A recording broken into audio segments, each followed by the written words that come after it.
Предупредување: видеото има содржина која некогаш може да му пречи. Препорачана дискреција на гледачот. Добро во четвртата епизода од Irish. Денес имаме еден многу интересен случај, се работи за исчезната девојка во Охајо. Има многу интересни случаи што се случиле пред нејзиното исчезнување и после нејзиното исчезнување. И да не ги откривам деталите, можеме веднаш да почнеме. Во август 1981 година, Синтија Андерсон, жител на Толедо, Охајо, се припремала за ново поглавје во својот живот од како станала полнолетна. 20-годишната Синтија била гледана во многу религиозно семејство од христијански верници. Во својот секојдневен распоред одела на многу настани организирани од црквата. Може да се каже дека е била навика да оди во црква. Татко и Мајкл Андерсон ја опишал како мирно и послушно девојче која што никогаш не забегувала и имала многу пријатели. Нејзиниот сосед ја опишал како многу атрактивна жена која што може да им фати око на некој случајни ноќ. Значи да, таа имала 20 години и тогаш почнала по-активно се бави во тие организирани активности од црквата. Значи да, била многу зафатена со црквата, нејзиното цело семејство било многу строго во тие работи. И така, нејзиното семејство сакало нејзината ќерка да се занимава со црквата. И тоа. Каде застанавме? Иако нејзиното семејство се држало на многу стрикни правила, Синтија имала дечко, кој исто така бил дел од црквата. Синтија работела како секретарка во Толедо, Охајо, да се спремала за да напушти работа за да се зашлени на библиски коледж, истиот коледж каде што нејзиниот дечко бил зашленет. И како што се одвивале работите во бирото, нејзиниот последен дел на работа не може да дојде доволно брзо. Претходната година на зид, карши нејзиниот прозор во канцеларијата, некој напишал "I like you, Cindy" во црвена боја со големи букви и наоколу пишувал by GW. Како што кажам, нејзиниот газда Синтија Андерсон била единствената Синди што работела во тој објект. Не пишувајте I love you на јавни ѕидови. Значи можете да напишете за други работи, можете да напишете кога завршувате со основно со средно или такви работи, ама не пишувајте I love you, може да има вакво недоразбирање. Во вакви случаи каде што е некоја девојка исчезнува и сега може да дојде до недоразбирање, вие пишувате за една Синди, а му се работи за друга Синди и може да има големи последици. Како што кажам, нејзиниот газда Синтија Андерсон била единствената Синди што работела во тој објект. Најверојатно зборите биле метнати намерно за да ги види тој на кој што му биле посветени. Значи, нејзиното биро каде што работела, значи тие зборови биле пишани и карш. Значи ево прозор тука пред мене и тука биле напишани зборовите директно за Синтија Андерсон да ги види и потоа можеме да заклучиме дека биле напишани за незе, биле намети за незе, а не за некоја друга Синтија. Но Синтија немала поема кој може да напише тоа, со иницијали GW. Чудно пораката останала надзила 7 месеци откако конечно била покриена со бела боја. По неколку недели пораката повторно се појавила на истиот зид со истите букви, но овој пат поголеми. Во истото лето 1981 година Синтија добиваа чудни телефонски позиви со денови. Ете, значи имаме зборови I love you, Cindy, имаме телефонски повици упатени кон незе и тука можеме да забележиме дека може да имamo некој обсесивен наблюдувач, да речеме, што ја следел секаде каде што оди, бил обседнат со незе, дали ја сакал, дали за некои други работи, останува да видиме.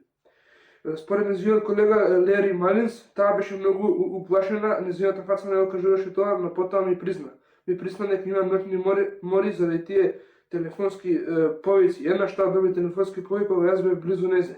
Телефонот задзвони, таа почна да вика на сиот свој глас како да доби паничен напад. Заради ова нејзина параноја, сите колеги ја советувале да ја заклучи вратата каде и да оди во моментот. Каде и да е во моментот, да ја заклучи вратата. На 4 август 1981 година таа го прескокнала доручекот и излегла од дома во 8:30 часот. Таа задоснила на работа и стигнала во 9:45.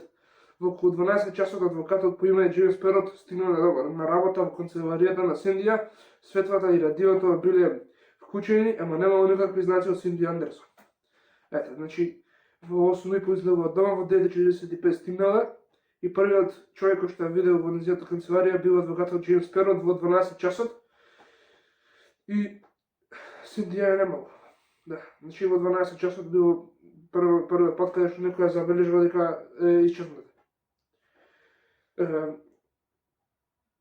Нејзината навика била да остави некакво писмо за тоа каде оди кога ќе се врати, но овој пат немало ништо. немало никакви знаци на отпор во собата, исто како никој да не влегол и никој не излегол затоа што вратата била закучена во внатрешната страна. Имаме сега уште еден чуден доказ. Не знам како може да докажеме како била вратата закучена во внатрешната страна, но останува да видиме. Најчуден факт е дека книгата што ја читава и била на бирото и била завртена во 126 страна, каде што пишува дека главниот лик е киднапиран. Значи, добро се, ако е киднапирал некој, тоа бил некој психопат кој што сака да остави такви траги. Некој ја читам книга, некој дојде ме киднапира и ја сврти страната баш таму каде што главниот лик е киднапиран, тоа не би било добро од страна на него затоа што ќе остане некаква трага, некаков доказ кој што може подоцна да има голем удел во нејзиното пронаоѓање. И тоа е останува да видиме.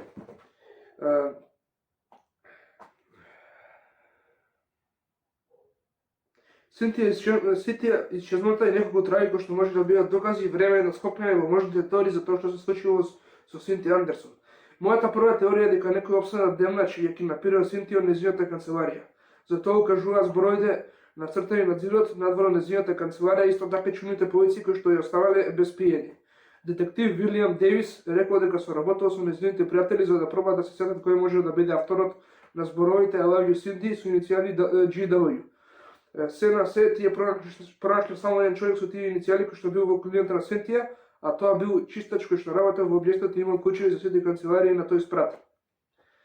Ој е, морам да кажам, мојот фаворит осомничен, затоа што тој бил со тие иницијали, бил во нејзината околија, бил во истата зграда каде што работела Синтија Андерсон и исто така имал ключеви од сите канцеларии, што тоа му е и тоа му давало најголем пристап до нејзе, со ключевите да имал пристап до сите канцеларии и ете уште еден доказ дека тој би можел да биде киднапирачот. Како и да е, не биле најдени никакви докази за кои што кажуваат дека тој би можел да биде виновен и не биле покренати и обвиненија против него. Еден месец од исчезнувањето на Синдија, полициската станица во Толедо добила анонимен повик кога жена таа рекла дека во соседната куќа е киднапирана Синтија Андерсон. Таа ја пишува куќата како бела со голем двор, таму живеело петочно семејство и потоа го спуштила телефонот. Како и да е, таа не дава никакви поголеми детали или информации за куќата и не било направено ништо околу тоа. Мојата втора теорија е дека Синтија Андерсон била убиена неверојатно за прискушување на договор за продавање дрога. Па да, значи таа работела во канцеларија за адвокати, таму адвокатите и адвокати имале клиенти, било какви клиенти кои што би можеле да прават некакви сделки и таа многу лесно би можела да слушне некакви разговори и ете тоа е уште еден, да речеме, доказ дека би можеле и тие да бидат виновни за нејзиното исчезнување. Еден од адвокатите во нејзината фирма бил Ричард Нелер. Еден од неговите клиенти бил Хосе Родригес Джуниор. 10 години подоцна Нелер и Родригес беа осудени за вмешаност во долгогодишен заговор за продавање дрога. Медиумите шпекулираат дека Синтија била убиена, дека знаела за оваа сделка на Нелер и Родригес, така што ќе ја замочиле за секогаш. Други двајца можни убици биле браќата Ентони и Натаниел Кук. Во текот на 1980 година тие убиле 16 млади девојки во Толедо, Охајо.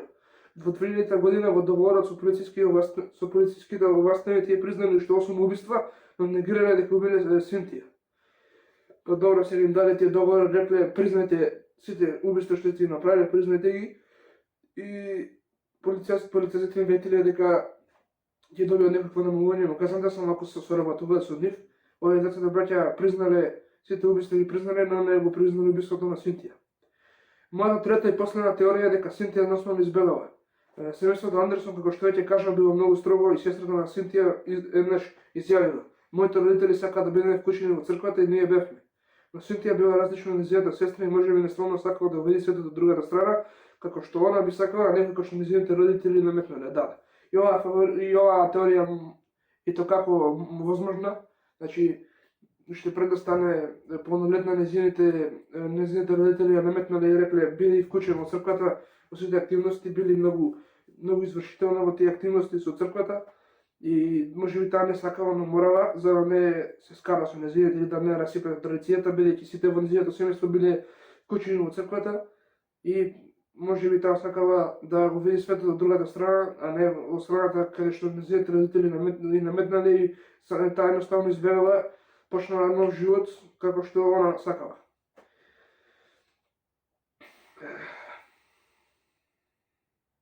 Оваа теорија појашана од отсуството на било какви докази во нејзината канцеларија кои што би ја негирале оваа теорија. Следниот август ќе биде точно 40 години од нејзиното исчезнување. Кога Майкл Андерсон починал во 2008 година, во неговата посмртница напишува дека бил претркан од неговата ќерка Синтија кога се работи за смртта.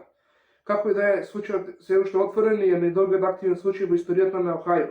Дали Синтија била убиена или едноставно избегала и почнала нов живот, останува неразјаснето.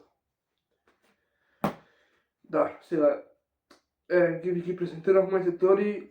Мислам дека ова исчезнување може и то како да биде убиство, може да биде и киднапирање од страна на некој обсесивен следач кој што може би бил влюбов со незе, може би ја следал за некоја друга причина. Исто така многу е силна теоријата дека таа едноставно избегала, дека и било прекугла од сите тие активности во црквата што била вклучена, но сепак не е разјаснето што се случило, нема никаква во последните години нема никакви други докази што може да кажат дека ова било или тоа било, и 40 години од нејзиното исчезнување не се докажало што се случило точно со незе, и барем за некое време овој случај ќе остане неразјаснет.